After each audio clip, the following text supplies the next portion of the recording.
Имя Бона Сфорцы почти забыто, а ведь эта женщина изменила историю огромного региона, земель нынешней Польши, Литвы, Белоруссии и Украины. Ее влияние ощущается до сих пор в кухне, культуре, хозяйстве, городской инфраструктуре и даже в самой истории правления егелонов. Бона родилась 2 февраля 1494 года в Вигевано, неподалеку от Милана. По отцу она принадлежала к знаменитой династии Сфорца, правившей Миланом, по матери к неаполитанскому дому Арагонов. Ее детство было окружено трагедиями. Отец умер рано, когда девочке было меньше года, и она оказалась в мире интриг и борьбы за власть. Ее мать увезла Бону в Бари и Неаполь, где девочка получила блестящее образование, которое для женщин того времени было исключительным. Она изучала латынь и греческий, историю, право, дипломатию, теологию, музыку, танцы, верховую езду, фехтование и охоту. Бона была ренессансной принцессой во всех смыслах, умной, амбициозной, харизматичной и подготовленной к управлению государством. В 1518 году, в возрасте 24 лет, Бона вышла замуж за польского короля Сигизмунда I Старого. Этот брак сделал ее королевой Польши и великой княгиней Литовской. На тот момент она получила власть над обширными землями, от Кракова и Вильны до Киева, Пинска, Львова и Подолья. Примечательно, что Бона оставалась королевой около 40 лет, а после смерти мужа еще несколько лет носила титул королевы-вдовы. Бона привезла с собой целый мир итальянского возрождения. Вместе с ней приехали архитекторы, музыканты, врачи и юристы. Она изменила повседневную жизнь дворца и простого народа. Ввела вилки и более утонченные привычки за столом, что было настоящим культурным шоком для местных жителей, которые до этого пользовались исключительно ножами и ели руками. Принесла овощи и травы, морковь, капусту, сельдерей, петрушку, салат, спаржу, укроп. Именно отсюда произошло польское слово «власчизна» – итальянщина. Принесла моду на сады, парки, фонтанные комплексы, виноградники и оливковое масло.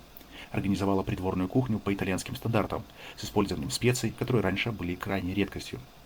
На ее дворе звучала итальянская музыка и развивалась литература, а архитектура начала включать элементы Ренессанса, что стало моделью для строительства замков и дворцов на коронных землях. Но культурное влияние Боны – это лишь часть ее наследия. Она была блестящим хозяйственником и реформатором. Ее деятельность включала аграрные реформы, развитие земель, контроль над доходами короны, борьбу с магнатами и усиление власти короля, развитие торговых центров, ярмарок и ремесел, внедрение новых методов земледелия и мелиорации, строительство дренажных систем и осушение болот, особенно в Пинске, Кобрине и Давидгородке, что позволяло превращать заболоченные территории в пахотные земли, укрепление замков и городов, строительство дорог и улучшение инфраструктуры. На землях нынешней Белоруссии и Украины ее проекты часто включали мелкие инженерные работы, осушение болот, улучшение рек и ручьев, подготовка земель к пахоте, а также создание систем, которые позволяли контролировать водные потоки. В политике Бона проявила себя не менее решительно. Она добилась того, что ее сын Сигизмунд Август был коронован еще при жизни отца, впервые создав ситуацию, когда Польша и Великое княжество Литовское имело двух королей одновременно. Этот шаг был рискованным, но обеспечил егелонам продолжение власти и стабилизацию наследственных прав. Бона умела выстраивать сложные союзы и использовать дипломатию. Через нее проходили контакты с Италией, Испанией, Священной Римской империей. Она влияла на назначение военных и административных должностей, контролировала казну и ресурсы.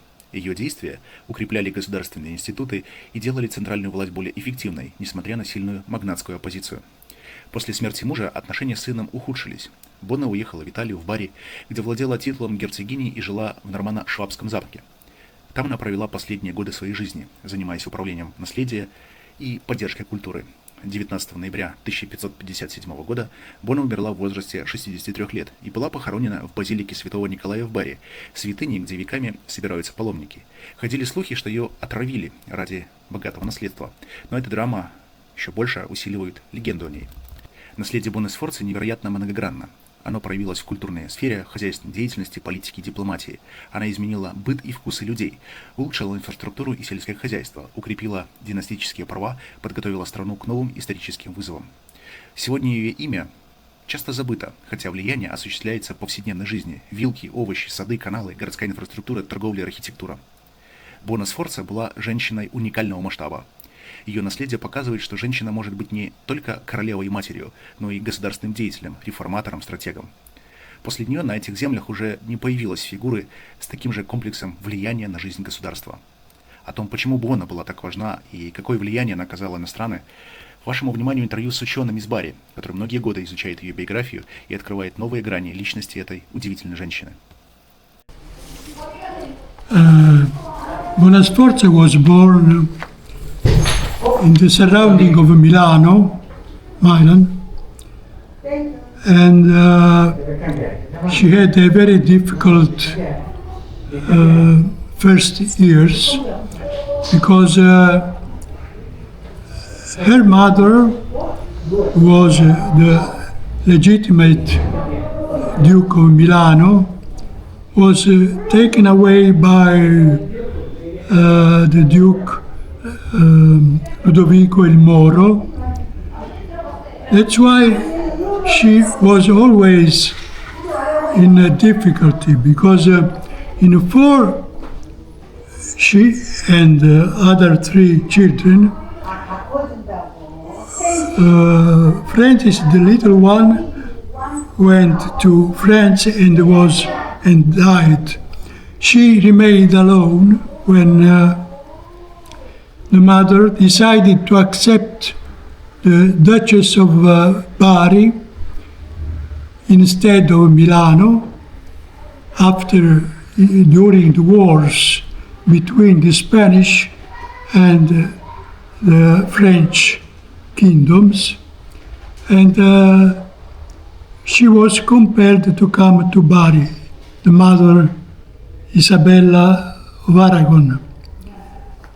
In Bari she passed the youth, so together with very cultivated people, humanistic, and also in link with the Basilica of St. Nicholas,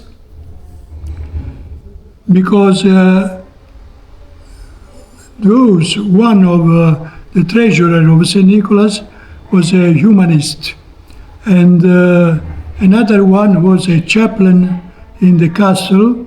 So she had a very scientific preparation till 15, 16 years, when the mother tried to give her a good marriage.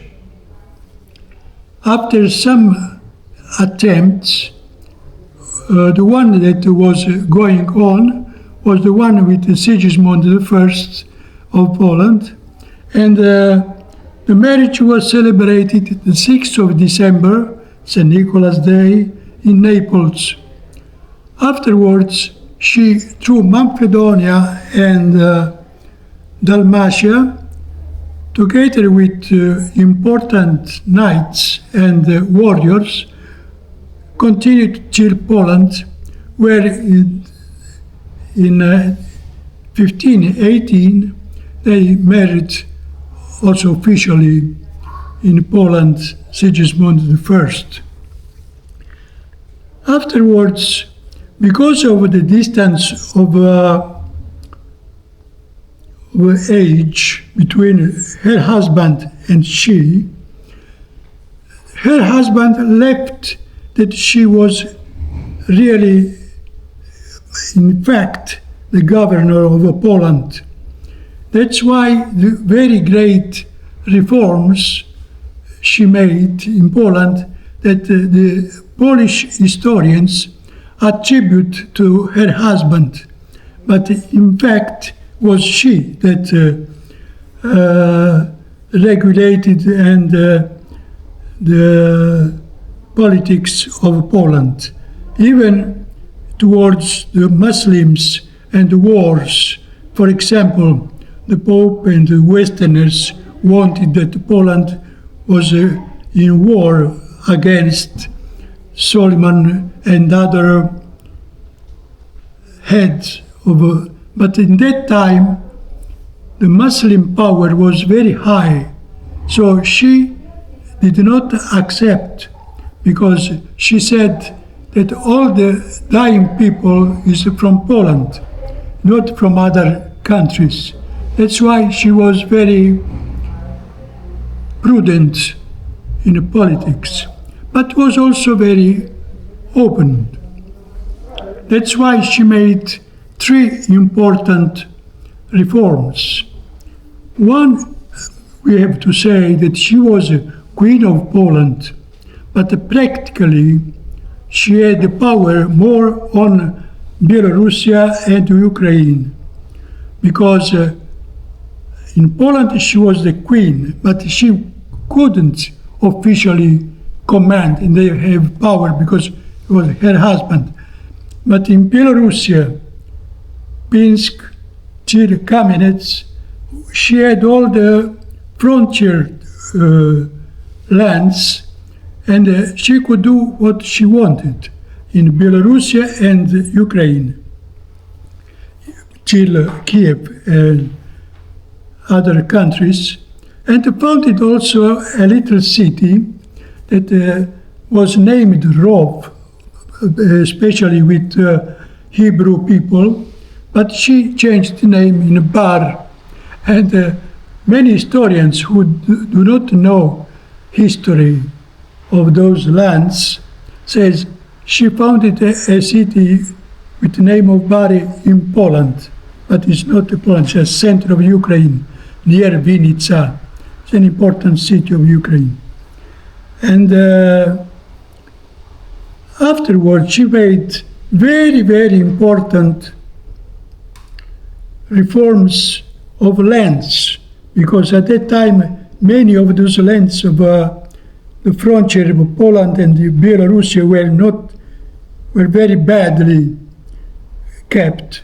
And she made a reconstruction that historians tried to give the merit to Sigismund II, her son.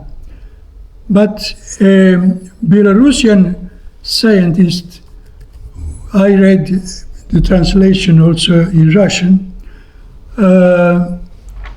demonstrated through Belarusian documents that all these reforms made Bona Sforza and not Sigismund. Sigismund had only the glory of the conclusion, because she died first.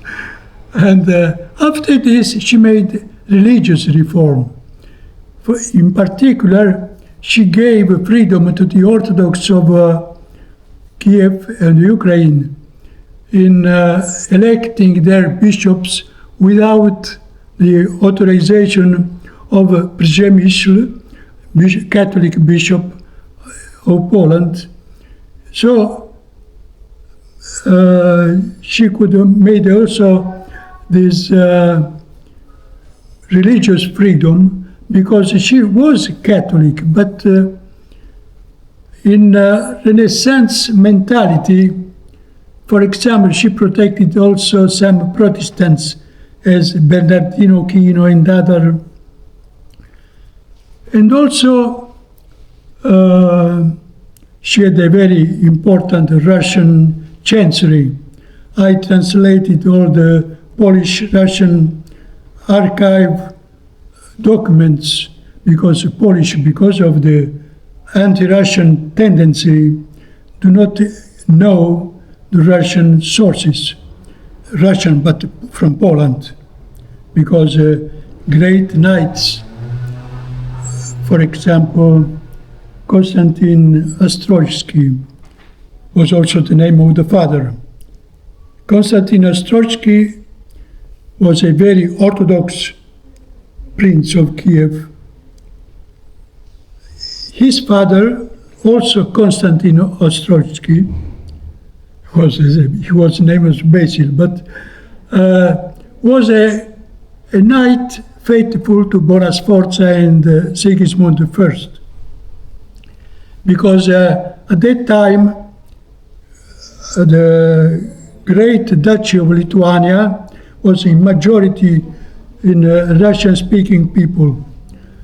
And after these, she made many other reforms that were given to her son, but she made everything. And also in politics, the last reform, agrarian, religious, and political justice. For example, in Poland, the nobility had a very, and that's why of the black legend, because nobility was against Bona Sforza, because she gave a right also to normal people to have justice. The noble could not kill as he wanted. He had to make a normal process. So this reform of justice was for historiography the very great problem of Bona Sforza, who for centuries was depicted badly because the noble would not accept this equality that she introduced in justice and rights. For the relationship with Italy, especially with Bari, she continued to have many secretaries and many people at court, Italian court, for food, for dressing, for other things. And so she, as a historian says, brought to Poland the Italian Renaissance and in the arts, also freedom and religion, etc. When her husband died, she wanted to continue to govern Poland, but her son, Sigismund II, did not allow, and he could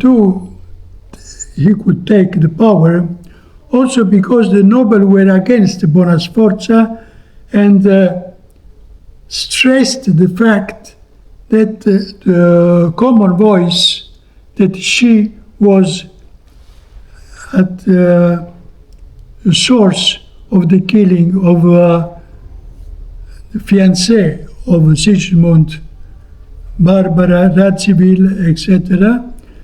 So he put aside her mother and started to govern directly Poland. She went to Varsavia when Cracovia was the capital city. She went to Varsavia, but a little because had some problems of health. And also because she was too accustomed to govern and to command. And to have lost every power, she tried, leaving everything to the son. She came back to Italy and came to Bari. And once to Bari, she started to reinforce the walls, because at that time, very often, the Muslim pirates and arms still attacked this kind of, for example, Manfredonia, etc., other cities.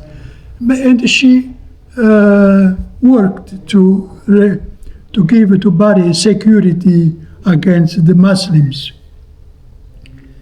But there is also the mystery.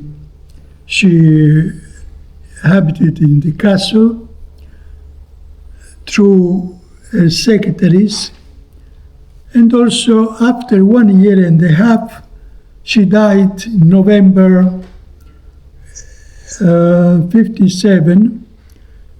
But we have to say that very often historians make mistakes because do not know that in Bari the year started in September. 1st September starts a new year. So she died in 57 in November. So in the documents it's written 58, because Bari, September is already new year.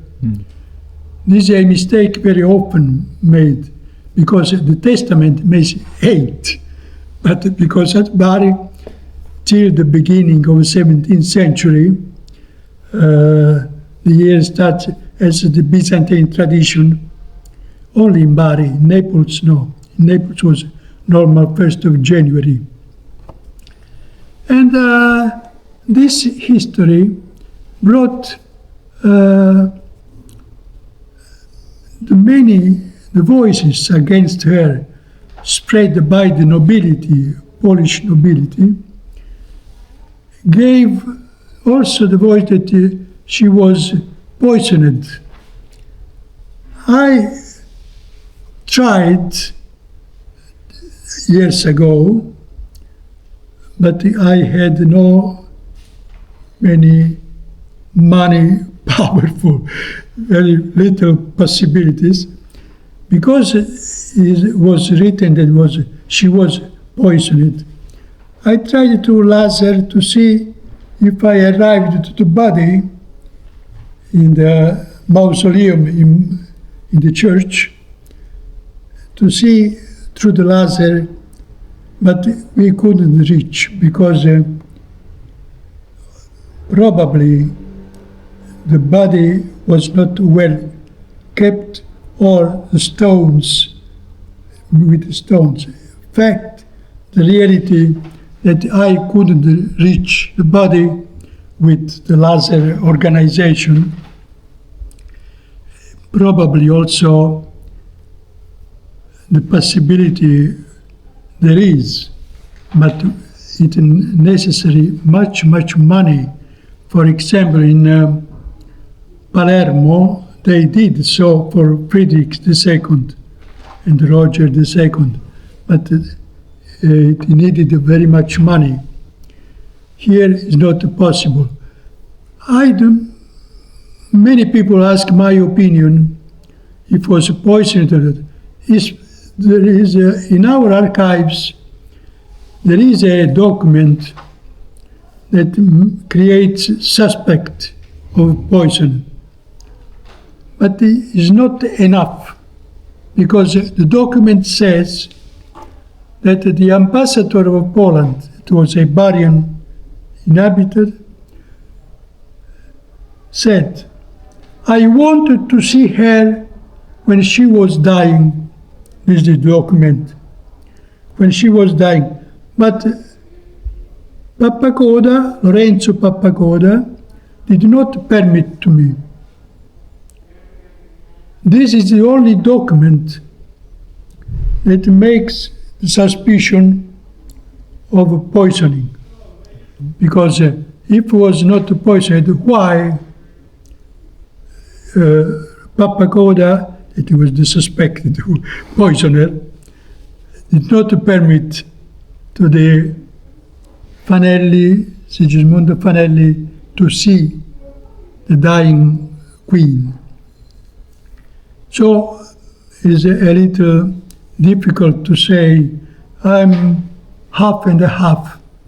The possibility there is, but and also there is the question about the poisoning of the Second Testament, because there was a fight between the Polish and the Spanish.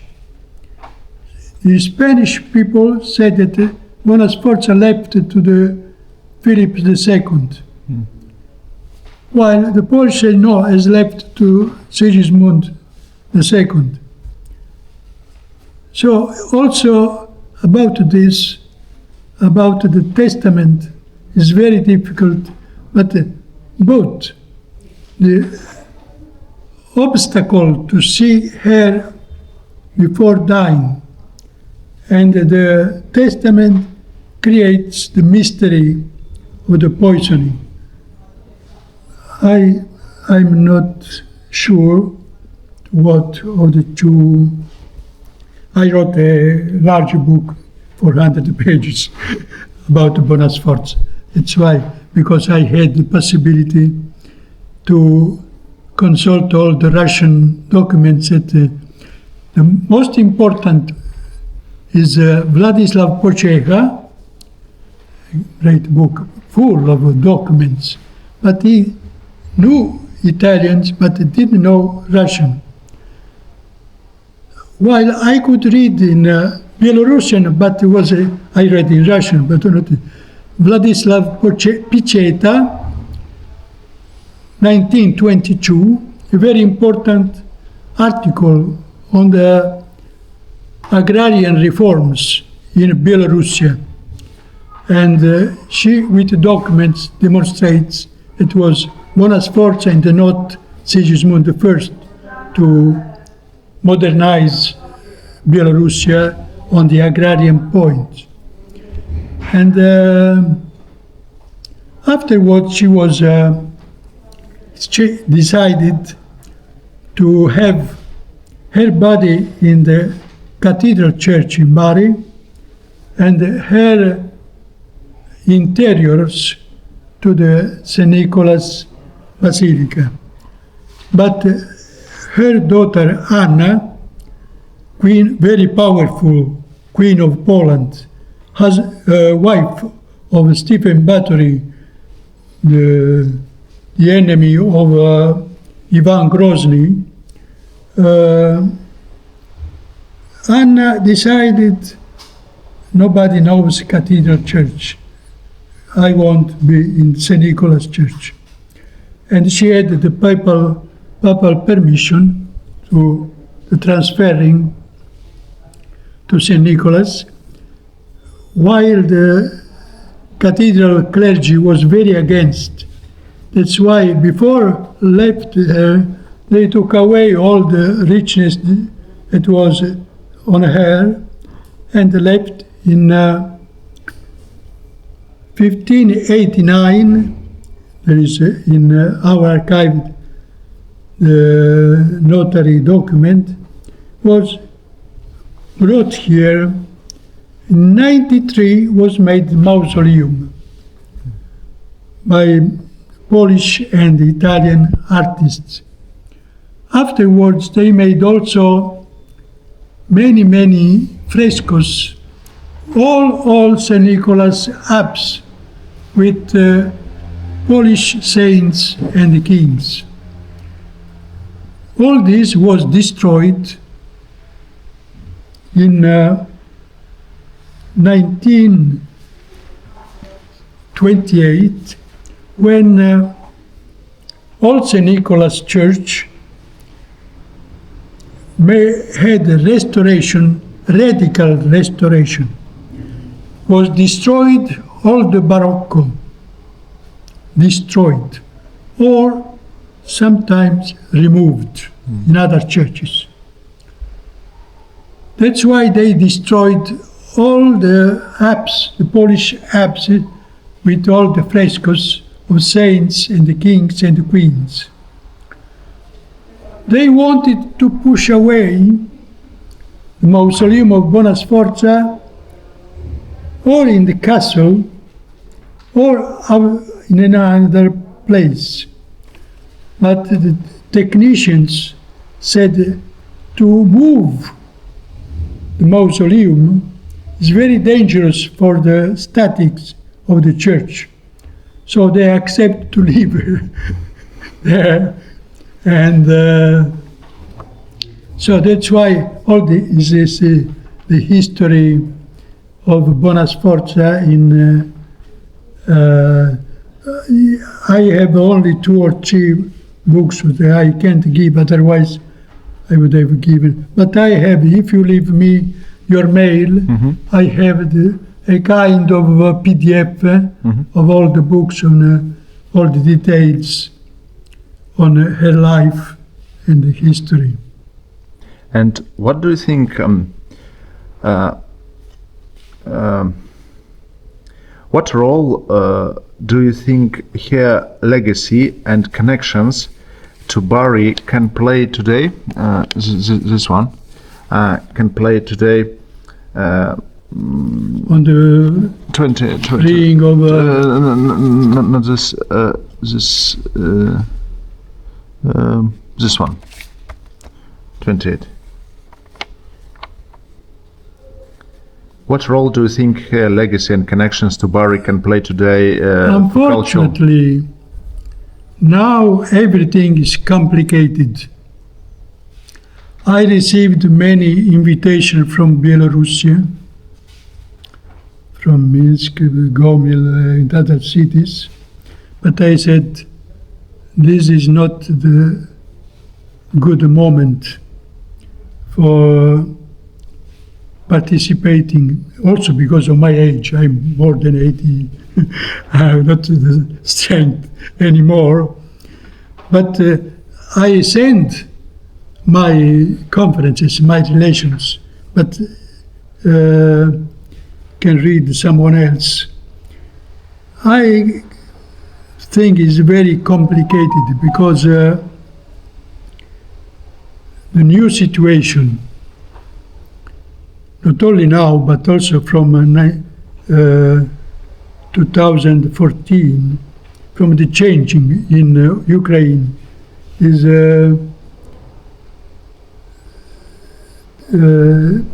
from the religious, from political, etc. That is not the same thing. For example, you put together Polonia, Lithuania, Belarus, only Ukraine. And I do not think it's the same thing. When I read your questions, I was almost to refuse because I already saw your political tendency. I have studied and taught in the schools the history of Ukraine, Belarus, Polonia, Poland, and Russia, because I was a teacher of Russian theology. And Russian theology, for me, is the same that Ukrainian and Belarusian. I was very friend of Filaret of Minsk. He came here many times, and because I think that the confusion of political situation, West, East, etc., with religious one, I was very against the action of Bartholomew of Constantinople of giving autocephaly to Ukraine, although this demonstrated the majority were Philo-Russian, because only 2 from out of 92 bishops changed to the little autocephalous Ukrainian church. The other one remained in the Moscow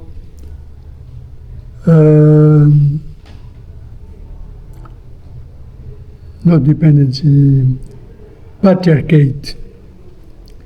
Now everything is changed because also in all the West, at least from the political point of view, the general, governmental, have all with the West. The unity of Europe is with Ukraine. Besides Ukraine, Europe is completely there. But with Ukraine, everything is only Orban and Slovakia. Now, for me, the problem is complicated because we can speak only to those who know the real situation. For example, I told some friends, we say Zelensky, but Zelensky is now. But at the beginning is Poroshenko. So everything, and first I had the Russian newspapers when Putin and others said to NATO, stop there. And even Merkel, the Chancellor of Germany, said to NATO, OTAN, to the OTAN, stop there, otherwise Russia reacts. Afterwards, after the Maidan demonstration in place and the government went away, we have the new situation. That's why I was not in agreement with your position of the problems, the freedom of the opponents. True, I'm for freedom for everyone and for peace in every case. But what the Slavs in general do not know, that democracy contemplates not complete Polish, Belarusian. Italy has Alto Adige. Spain has Catalonia. England has Scotia. Why do the east of Poland cannot have Philo-Russian regions? In Italy we say autonomy, not independence. Now we have this tennis Sinner. German as a language, but we say Italy. What I say against Poroshenko and Zelensky, that pushed too much the anti-Russian. When I saw in the streets in Italy, if you go to Alto Adige, Bozen, Bolzano, Trento, Merano, you have Ukrainian and Russian. Now, if you go there, you don't find Ukrainian and Russian. You find Ukrainian and English. Cioè, they have pushed too much. That's why I'm against this impost. Also for Belarusian. There is these great mass demonstrations. True. But those who make demonstrations have to know that the unity of the nation is not absolutely, there is no country in the world that is pure. There is does not exist pure Belarusian, pure Ukrainian. Yaroslav the wise, and he was a very powerful Ukraine, Belarusia, Russia, and Russia also. The Rus of Kiev was such a great kingdom, and he gave his brother Mstislav, who wants to make war, the East Ukraine, to keep peace. Because this exactly 1,000 years ago, exactly. So also now is important that you want to be with the West, good. You want to be with Europe, or westernized, but you have to, those who are Philo-Russian or Russian of language, I've been to Kiev for conferences. When I said, I speak Russian, I don't speak Ukrainian, do not care, because here everybody speaks Russian. Now, if, especially the East, the West, no, Lvov, the West is more Polish. But the East is more Russian. So, give autonomy of language. In the streets, you have to put the Russian name, not Kharkov, not Altri, not Kharkiv, or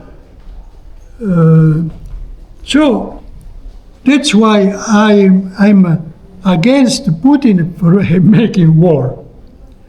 But ideally, I think that the reasons for the war there were, unfortunately, because to take away completely Belarusia or Ukraine completely from this area.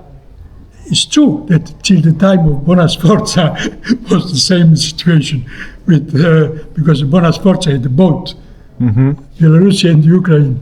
But after 300 years, there was a very important American newspaper asked me to make chief redactor because I wrote about the relationship of Kiev, Moscow, and Constantinople.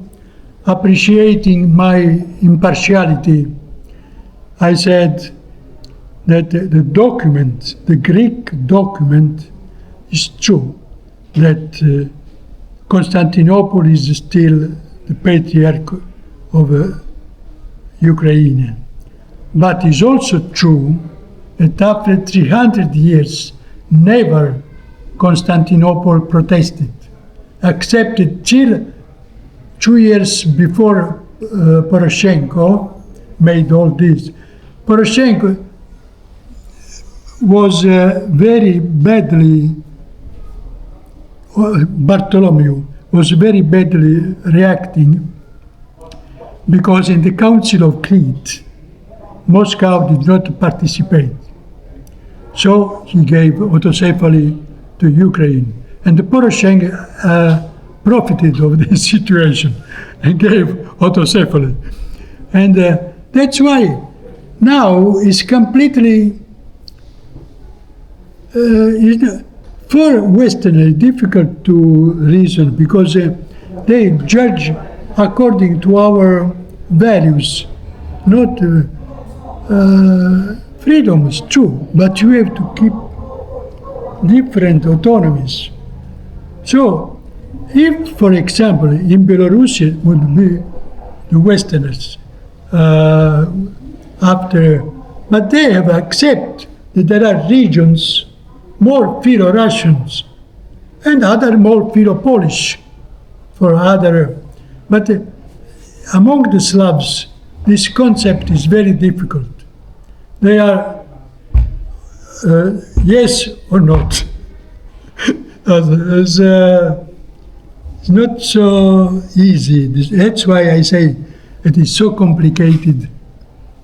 So generally I am always for the freedom of opponents, but the freedom is not to push as happened in Romania, where win the Philo-Russians and Europe makes everything to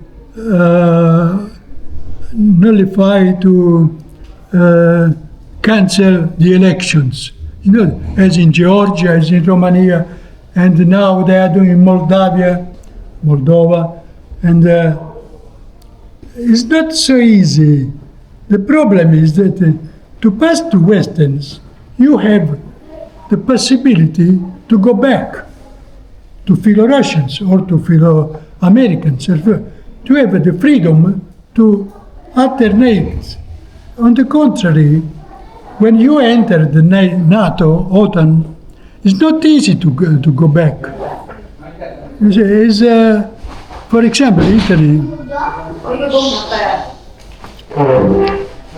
Just a moment. Yeah.